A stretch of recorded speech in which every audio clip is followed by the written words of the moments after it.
মনসা দাসের মৃত্যুর অস্ত্র উন্মোচন করতে হবে, মনসা দাসের মৃত্যু সুষ্ঠু তদন্ত করতে হবে। প্রতিবাদ চাই,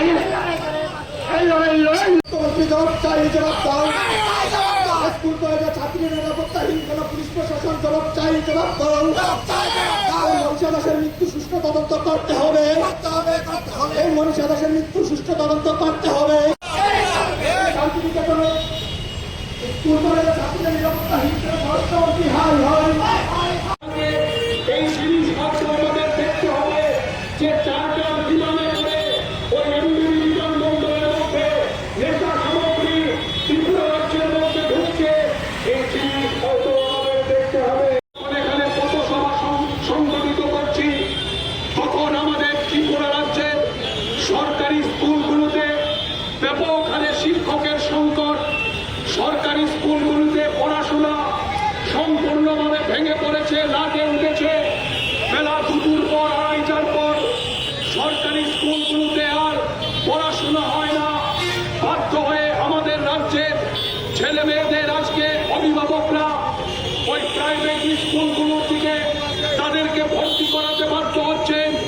অন্যদিকে প্রাইভেট স্কুলগুলোতে উচ্চ হারে ফি নেওয়ার ফলে আজকে পড়াশোনার খরচ জোগাড় করা অভিভাবকদের পক্ষে সম্ভব হচ্ছে না।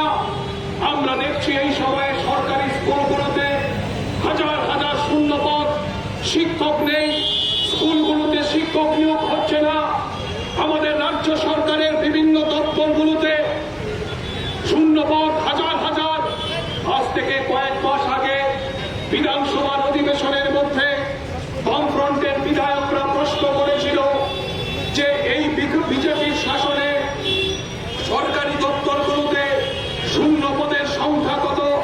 ওই বিধানসভার মধ্যে দাঁড়িয়ে মন্ত্রিসভার সদস্য উত্তর দিলেন, আমাদের ত্রিপুরা রাজ্যে এই সময়ে সরকারি দপ্তরগুলোতে 50,000-এর বেশি শূন্য পদ খালি পড়ে আছে। অথচ আমরা লক্ষ্য করছি এত ব্যাপক সংখ্যায় শূন্য পদ থাকা সত্ত্বেও এই দপ্তরগুলোতে লোক নিয়োগ করা হচ্ছে না।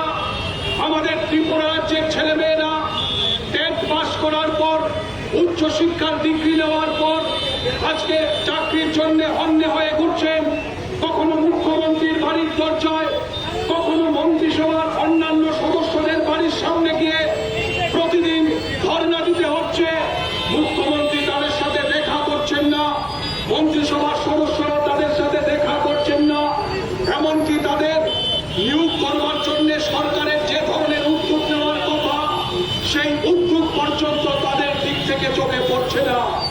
একটা ভয়ানক পরিস্থিতি আজকে আমাদের ত্রিপুরা রাজ্যের মধ্যে তৈরি হয়েছে।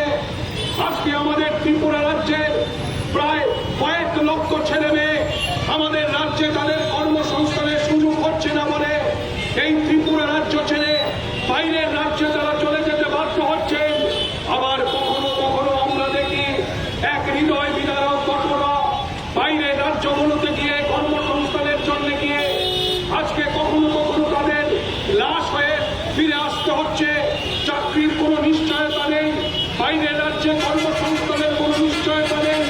আমাদের ত্রিপুরা রাজ্যের মধ্যেও আমরা দেখছি উচ্চশিক্ষার নানান ধরনের ডিগ্রি নেওয়ার পর আজকে আমাদের রাজ্যের ছেলে মেয়েদের ওই সুইগি, জোম্যাটো এই সমস্ত জায়গায়